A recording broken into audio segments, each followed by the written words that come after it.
तो आदाब, नमस्कार, गुड इवनिंग, सत श्री अकाल। एक बार फिर आप तमाम लोगों का स्वागत है क्राइम तक की कहानी के इस एपिसोड में। उम्मीद है पूरी फैमिली अच्छी होगी, अपना और अपनों का ख्याल रख रही होगी। मैंने मॉन्स्टर को मार डाला, यानी मैंने राक्षस को मार डाला। एक पत्नी अपने पति का कत्ल करने के बाद एक वीडियो कॉल करती है, और ये वीडियो कॉल किसी और को नहीं, अपनी एक फ्रेंड को करती है। वो फ्रेंड जिनके हस्बैंड एक आईपीएस अफसर यानी एक पुलिस अफसर, और अपनी उसी आईपीएस अफसर की वाइफ को फ़ोन कर वीडियो कॉल पे कहती है कि मैंने मॉन्स्टर को मार डाला। मॉन्स्टर का शब्द, जिसे राक्षस भी कहिए आप, अपने हस्बैंड के लिए यूज़ किया था। पिछले कई दिनों से, कई हफ्तों से, कुछ महीनों से देश भर के अलग अलग जगहों से हस्बैंड के वाइफ का मर्डर या वाइफ ने पति को मार डाला, ऐसी कहानियाँ आप लगातार सुन रहे हैं। लेकिन आज की जो कहानी है, एक वाइफ एक डीजीपी का मर्डर करती है। डायरेक्टर जनरल ऑफ पुलिस किसी स्टेट का सबसे बड़ा पुलिस अफसर होता है। तो ये कहानी है एक ऐसी वाइफ की जिसने अपने x DGP, director general of police या पुलिस महानिदेशक, उनका कत्ल किया। और कत्ल से पहले और बाद में जो जो किया वो रोंगटे खड़े करने वाली है। ये कहानी है बेंगलुरु की। 1981 बैच के आईपीएस अफसर यानी इंडियन पुलिस सर्विस के अफसर ओम प्रकाश की कहानी। ओम प्रकाश बिहार के चंपारण के रहने वाले थे।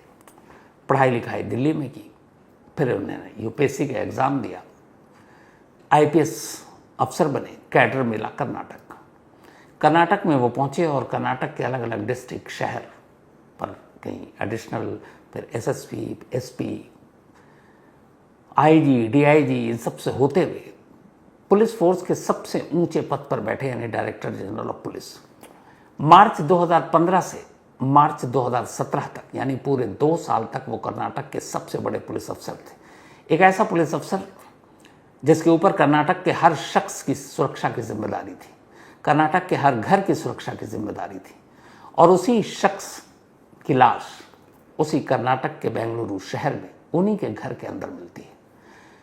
दुश्मन कहीं बाहर का नहीं था, कातिल भी घर का ही था, खुद उनकी अपनी बीवी।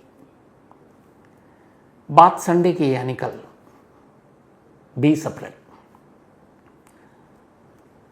ये जो डीजीपी साहब हैं, इनके बेटे हैं कार्तिकेश। ये कर्नाटका गोल्फ एसोसिएशन में गोल्फ खेलने के लिए गए हुए थे, संडे की छुट्टी थी। कार्तिकेश अपनी वाइफ के साथ बेंगलुरु में ही अलग रहते हैं, और ओम प्रकाश 2017 में रिटायरमेंट के बाद उन्होंने बेंगलुरु में ही एक 3 मंजिला घर बनाया, और वहीं अपनी वाइफ और उनकी बेटी कृति के साथ रहा करते थे। वाइफ का नाम पल्लवी, बेटी का नाम कृति। ओम प्रकाश जी की उम्र इस वक्त 68 साल, 60 साल में 8 साल पहले यानी 17 में वो रिटायर हुए थे। तो इसी बेंगलुरु के घर में रह रहे थे। शाम करीब 5 बजे कार्तिकेश के पास एक नेबर का फ़ोन आता है, और वो बताती हैं कि तुम्हारे फादर का कत्ल हो गया। कार्तिकेश ये सुनकर गोल्फ कोर्स से निकलते हैं घर के लिए, लेकिन इससे पहले 4 से 4:30 के बीच में 112 पर बेंगलुरु पुलिस को एक कॉल आता है। ये कॉल एक लेडी ने किया। लेडी अपना नाम बताती है पल्लवी, और पुलिस से कहती है कि मैंने अपने हस्बैंड को मार डाला है।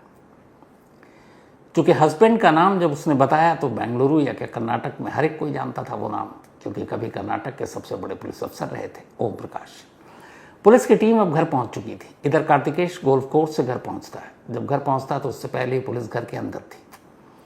इसके बाद लाश को मॉर्चरी ले जाया था, पोस्टमार्टम होता है। अब पुलिस पूछताछ करती है, एक कंप्लेनेंट चाहिए, शिकायत करता। तो कार्तिकेश यानी ओम प्रकाश का बेटा पुलिस में एफआईआर लिखाता है। एफआईआर में उसने कहानी ये लिखाई कि मैं गोल्फ कोर्स गया था गोल्फ खेलने, फ़ोन आया, मैं घर आया तो पुलिस मौके पर मौजूद थी। फिर उसने कहा कि मेरी माँ यानी पल्लवी पिछले कई हफ्तों से मेरे फादर यानी कि ओम प्रकाश को धमकी दे रही थी, धमका रही थी, और इसी धमकी के डर से ओम प्रकाश 1 हफ्ता पहले बेंगलुरु में ही रहने वाली अपनी सिस्टर सरिता कुमारी के घर चले गए थे, और वो वहीं रह रहे थे। पीछे में घर में पल्लवी और उनकी बेटी कृति थी। लेकिन 2 दिन पहले यानी कि फ्राइडे को कृति अपनी बुआ के घर जाती है, ओम प्रकाश से मिलती है और कहती है पापा आप घर लौट आओ। वो फोर्स करती है, न चाहते हुए भी ऊपरी मन से ओम प्रकाश घर लौट आते हैं फ्राइडे को। उसके बाद सैटरडे बीता, संडे। तो एफआईआर में कार्तिकेश लिखता है कि माँ और उसकी बहन दोनों अक्सर धमकाती थीं, दोनों डिप्रेशन की शिकार थीं। माँ को एक और मानसिक बीमारी थी और मुझे यकीन है कि मेरे पापा का कत्ल इन्हीं दोनों ने किया, यानी मेरी माँ और मेरी बहन ने।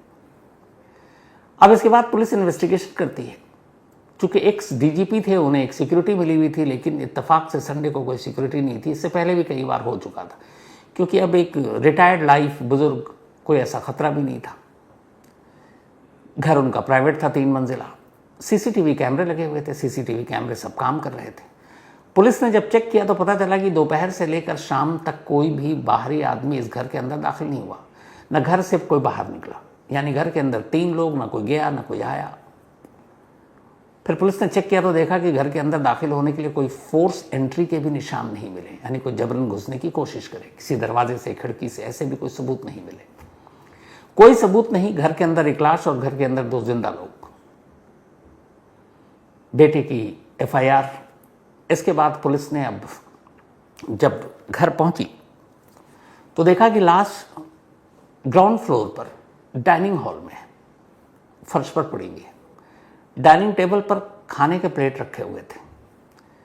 उसी डाइनिंग हॉल में एक कुर्सी पर पल्लवी बैठी थी। फर्श पर उनके हस्बैंड की लाश पड़ी थी, चारों तरफ खून दिख रहा था। फिर पुलिस ने पता किया कि इनकी एक बेटी है, कृति कहाँ है। तो पल्लवी ने बताया कि वो फर्स्ट फ्लोर पर अपने रूम में है। पुलिस की एक टीम ऊपर पहुंचती है, पल्लवी का दरवाज़ा नॉक करती है। पल्लवी दरवाज़ा नहीं खोलती। काफ़ी देर तक पुलिस कोशिश करती है। पल्लवी ने अपने आप को कमरे में बंद कर लिया था, कृति ने, यानी पल्लवी की बेटी ने। आखिरकार थक हार कर जब दरवाज़ा नहीं खुलता तो पुलिस दरवाज़ा तोड़ती है। कृति अंदर बैठी हुई थी। इसके बाद कृति को बाहर लेकर आती है। पहले घर में ही दोनों से पूछताछ होती है। फिर जब बेटे की एफआईआर की कॉपी सामने आती है, शिकायत सामने आती है, तो देर रात तक फिर पुलिस अब उन दोनों को डिटेन करती है। इसके बाद मंडे यानी आज उनसे कई घंटे तक पूछताछ होती है। पूछताछ के बाद पुलिस माँ और बेटी दोनों को अरेस्ट कर लेती है। गिरफ्तारी के बाद अब पुलिस पूछताछ करते तो पल्लवी कहानी सुनाती है। पल्लवी कहती है कि मेरे हस्बैंड के पास एक पिस्टल और अक्सर छोटी छोटी बातों पर वो मुझसे झगड़ा करते, और जब भी झगड़ा करते मुझे वो पिस्टल दिखाते, मुझे धमकी देते कि तुम्हें गोली मार देंगे। आज भी दोपहर सभी डाइनिंग टेबल पर बैठे थे, पल्लवी, ओम प्रकाश और उनकी बेटी कृति। डाइनिंग टेबल पर अचानक फिर झगड़ा हो गया। पल्लवी के हिसाब से झगड़े की शुरुआत ओम प्रकाश जी ने की।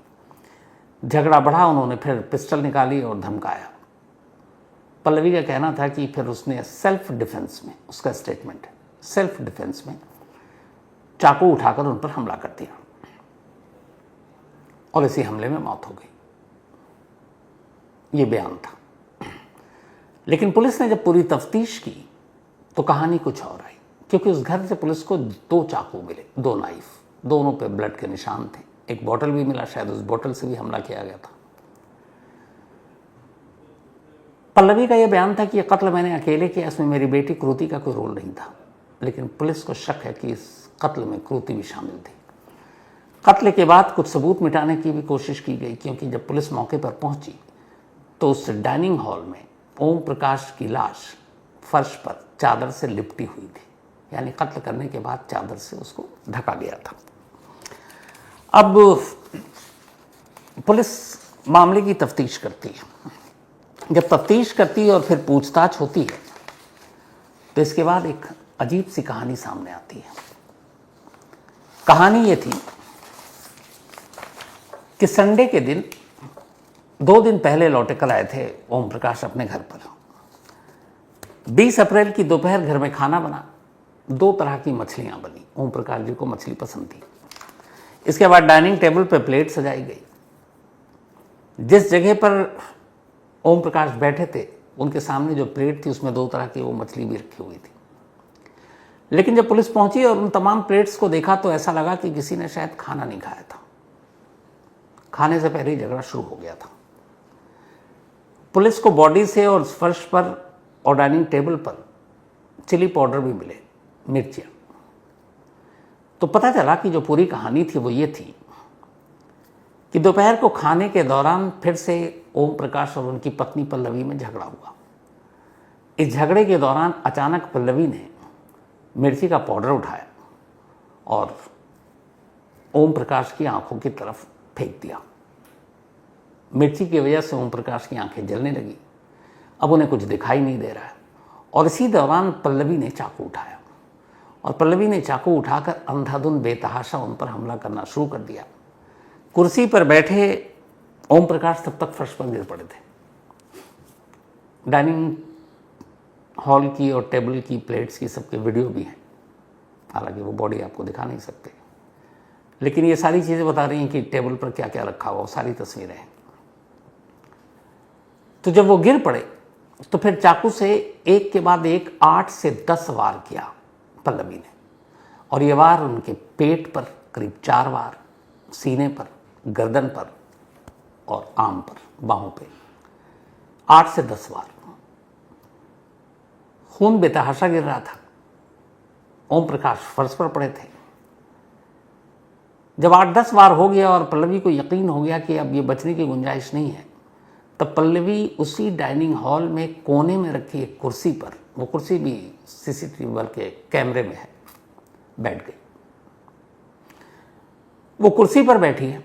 एक्स डीजीपी ओम प्रकाश फर्श पर पड़े हैं, खून से लहूलुहान हैं, तड़प रहे हैं और बीवी उन्हें तड़पता हुआ देख रही है। अगले 15 से 20 मिनट तक पल्लवी उसी कुर्सी पर बैठी रही और उसके सामने ज़मीन पर उसके पति तड़प रहे थे।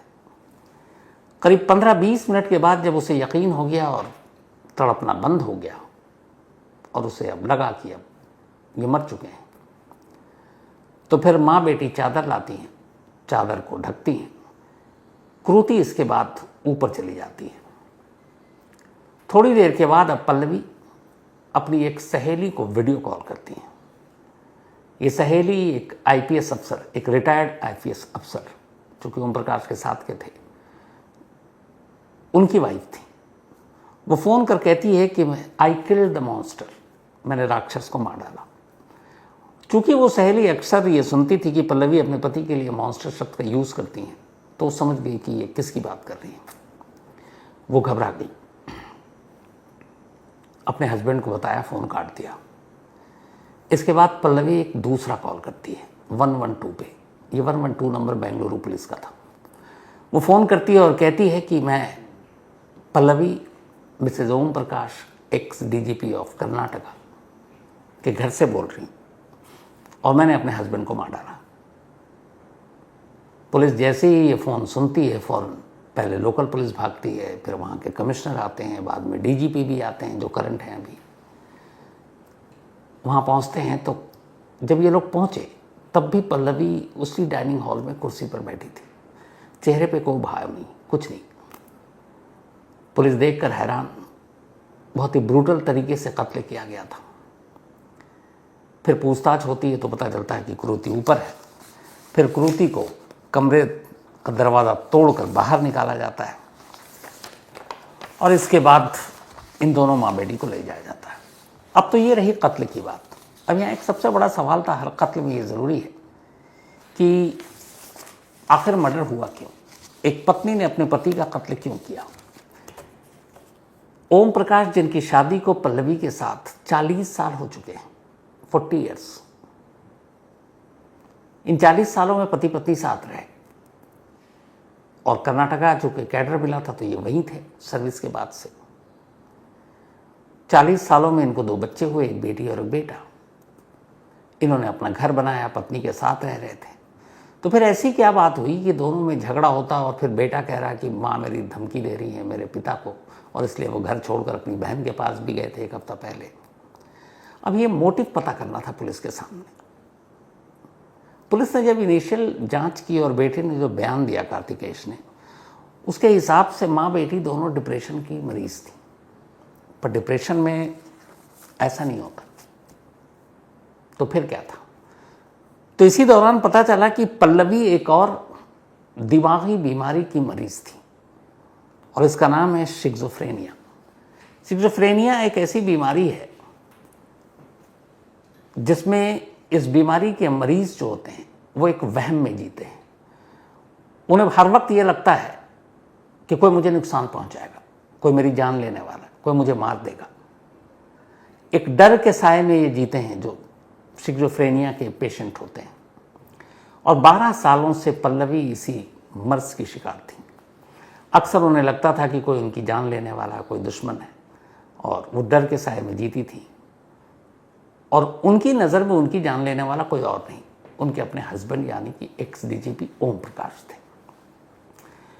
एक बार कुछ वक्त पहले वो पुलिस स्टेशन में अपने हस्बैंड के खिलाफ रिपोर्ट लिखाने गई थी कि पिस्टल दिखाकर मुझे धमका रहे, मेरी जान ले लेंगे। पुलिस वालों को भी पता था शायद उनकी बीमारी के बारे में, या ये भी हो सकता है कि उन्हें ये भी पता था कि एक्स डीजीपी के खिलाफ कंप्लेंट लेकर आई। तो कंप्लेंट तो नहीं लिखा, समझा बुझा कर वापस भेजा। वो मानी नहीं, थाने के बाहर धरने पर बैठ गई। बड़ी मुश्किल से फिर उन्हें घर भेजा गया था। बेटे की कंप्लेंट में भी यह है कि वो अक्सर कहा करती थी, और जो इस हादसे के बाद पल्लवी ने बयान दिया है कि ओम प्रकाश के पास एक लाइसेंसी पिस्टल, और उस पिस्टल को दिखाकर छोटी छोटी बातों पर वो उन्हें धमकाते थे कि गोली मार देंगे।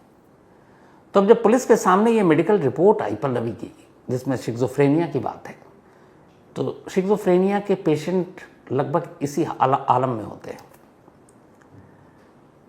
तो क्या ये डर, ये खौफ सिर्फ एक वहम था या इसकी सच्चाई थी? और क्या इसी वजह से कि डर की वजह से संडे को कि ये कहीं पिस्टल से गोली ना मार दे, और उस आलम में पल्लवी ने अपने हस्बैंड को मार डाला? एक थ्योरी ये है पुलिस के सामने, इस पे इन्वेस्टिगेशन चल रही है। लेकिन इसी बीच एक और थ्योरी सामने आ गई। ये दूसरी थ्योरी है प्रॉपर्टी को लेकर। चूंकि कर्नाटक कैडर मिलने के बाद से अपनी पूरी जिंदगी ओम प्रकाश ने कर्नाटक में ही गुजारी, खासतौर पर बेंगलोर में। उन्होंने घर बहुत पहले बना रखा था कि रिटायरमेंट के बाद यहीं रहेंगे। तो एक और उन्होंने प्रॉपर्टी खरीदी बेंगलोर में। लेकिन ये जो बेंगलुरु में प्रॉपर्टी खरीदी, ये उन्होंने अपनी बहन के नाम पर खरीदी, सरिता कुमारी। वो भी बेंगलुरु में रहती हैं, और ये वही सरिता कुमारी हैं जो कत्ल से एक हफ्ता पहले जिनके घर पर जाकर ओम प्रकाश रह रहे थे, क्योंकि उन्हें उनकी पत्नी धमका रही थी जो उन्होंने कहा था। और फिर फ्राइडे को उनकी बेटी उन्हें मनाकर उनकी मर्जी के खिलाफ वापस घर लाई थी, और घर लाने के 48 घंटे के अंदर उनका कत्ल हो गया। तो बेंगलुरु में उन्होंने एक और प्रॉपर्टी खरीद रखी थी, लेकिन ये प्रॉपर्टी उन्होंने अपनी बहन के नाम पर ली थी। और इसी प्रॉपर्टी को लेकर अक्सर पल्लवी अपने पति ओम प्रकाश से झगड़ा करती थी, और इस झगड़े में उनकी बेटी कृति भी अपनी मां का साथ देती थी। ये एक झगड़े की वजह थी, एक प्रॉपर्टी। तो पुलिस के सामने दो चीजें हैं, दो थ्योरी है। एक कि क्या उस शिज़ोफ्रेनिया नाम की बीमारी और उसके डर और उसी के आलम में पल्लवी ने अपने हस्बैंड को मार डाला। दूसरा, क्या ये झगड़ा प्रॉपर्टी का इतना बड़ा था कि एक वाइफ अपने हस्बैंड को मार दे? हालांकि आज के दौर में लोग 1000 रुपए के लिए भी कत्ल कर देते हैं। अब ये दोनों चीज़ें हैं, दोनों पहलू है, पुलिस इसकी तफ्तीश कर रही है। लेकिन जो पुलिस को एक चीज़ अटपटी लग रही है वो ये कि जिस तरीके से ओम प्रकाश को एक के बाद एक 8 से 10 चाकू से मारा गया, और उसके बाद अगले 15-20 मिनट तक एक पत्नी अपने पति को तड़पता हुआ देख रही है, कुर्सी पर बैठी हुई है, बिल्कुल बेफिक्र, बेखौफ। ये अजीब लगा। तो क्या ये वाकई उस बीमारी का असर था जिसकी वजह से इस तरीके से हुआ, या फिर नफरत की वजह कुछ और है? अब चूंकि एक एक्स डीजीपी का मामला है, शहर के मौजूदा डीजीपी राज्य के वो भी पहुंचे, कमिश्नर भी पहुंचे, इवन होम मिनिस्टर जो हैं इस वक्त वो भी उन्होंने बयान दिया है। और उन्होंने कहा कि असल में जो इस वक्त कर्नाटक के होम मिनिस्टर हैं वही 2015 में होम मिनिस्टर हुआ करते थे, जब पहली बार ओम प्रकाश जी डीजीपी बने थे 2 साल के लिए। तब पुलिस पूरे मामले की तफ्तीश कर रही है। कातिल के तौर पर खुद इकरार जुर्म कर चुकी हैं पल्लवी, जो रिपोर्ट हमारे वहाँ के रिपोर्टर सगई राज ने दिया है। कृति को भी पुलिस को लेकर शक है कि इस मर्डर में अकेले पल्लवी शामिल नहीं है, बल्कि इस मर्डर में कृति ने भी साथ दिया है। और इस शक की वजह एक है कि उस घर से 2 चाकू बरामद हुए, 2 नाइफ, और दोनों पे खून के निशान हैं। तो पुलिस का मानना है कि एक चाकू का इस्तेमाल बेटी ने किया और एक चाकू का इस्तेमाल माँ ने किया। और जब माँ ने पुलिस को फ़ोन किया और उसके बाद उन्होंने बेटी को कमरे में भेज दिया और वो नीचे बैठी रही, तो अगर ऐसा होता और ये थ्योरी क्लियर हो जाती तो इसका मतलब है कि इसमें साजिश का एंगल भी आ जाता है कि माँ कत्ल करके बेटी को बचाने की कोशिश कर रही है, तो इसमें पूरी एक प्री प्लान मर्डर और प्री प्लान साजिश का भी एंगल आ जाएगा। फिलहाल पुलिस दोनों को ही अक्यूज मान रही है, दोनों पे ही शक है। पोस्टमार्टम हो चुका, लाश कार्तिकेश जो उनके बेटे हैं, चूँकि माँ और बेटी तो अब कस्टडी में है, तो कार्तिकेश को ही सौंपी गई है और उन्होंने अंतिम संस्कार भी बेंगलुरु में कर दिया है। पल्लवी और कृति पुलिस की हिरासत में है, उसी कर्नाटका पुलिस की हिरासत में, जिस पुलिस के कभी मुखिया उनके अपने पति और पिता हुआ करते थे। अब इसका मोटिव क्या है, फिलहाल आपको दो ही थ्योरी जो सामने आई वो बताया। अगर इस केस में कुछ और मोटिव निकलता है, आगे जांच जैसे जैसे बढ़ेगी, कोई और इसमें जानकारी आएगी तो आपके साथ ज़रूर शेयर करूँगा। लेकिन फ़िलहाल ये सब सोचना कहानी में इतना ही। लेकिन कमाल ये है कि एक पता नहीं क्राइम में भी होता है कि एक चीज़ कुछ हुआ तो फिर उसके बाद लाइन लग जाती है। फ्रिज में अगर लाश के टुकड़े रखने थे, लाइन लग गई थी आफ्ताब और श्रद्धा के बाद। बैग वाला तो सिलसिला चलता ही रहता है, बेड में मिली है तो बेड में लाइन लग गई, उसके बाद ड्रम वाला हुआ तो फिर ड्रम की कहानियाँ सब सामने आने लगी। हस्बैंड ने वाइफ को मारा तो हस्बैंड के वाइफ के मारने का सिलसिला चल गया, पत्नी पति को मार रही उसका भी सिलसिला चल गया। लेकिन ये इसलिए हस्बैंड वाइफ या वाइफ हस्बैंड में अलग है कि यहाँ एक वाइफ ऐसी है जिसने सीधे सबसे बड़े अपने पुलिस अफसर एक दौर के, डीजीपी एक स्टेट के, उनको ही मार डाला। पता नहीं हमारा समाज कहाँ जा रहा है। खैर, तो इस कहानी में इतना ही। जो भी अपडेट होगा आगे आपको ज़रूर दूंगा।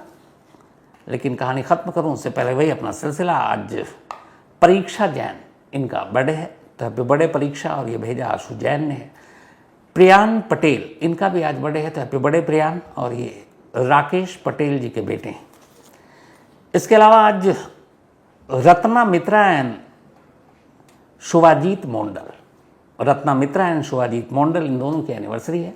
आप दोनों को happy anniversary, Ratna ji and Shubhajit ji. और ये दोनों ढाका बांग्लादेश से हैं, तो थैंक यू सो मच आपके इस मेल के लिए भी।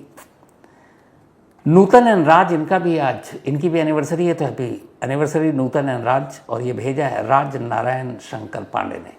साथ ही आज पार्वती एंड मनोज प्रजापति, इनकी भी एनिवर्सरी है, तो पार्वती जी एंड मनोज जी, आप दोनों को भी हैप्पी एनिवर्सरी। तो इसके साथ ही कहानी में आज इतना ही। अब आपसे मुलाकात होगी कल रात 9 बजे किसी नई कहानी के साथ। तब तक अपना और अपनों का ख्याल रखिएगा। Thank you very much.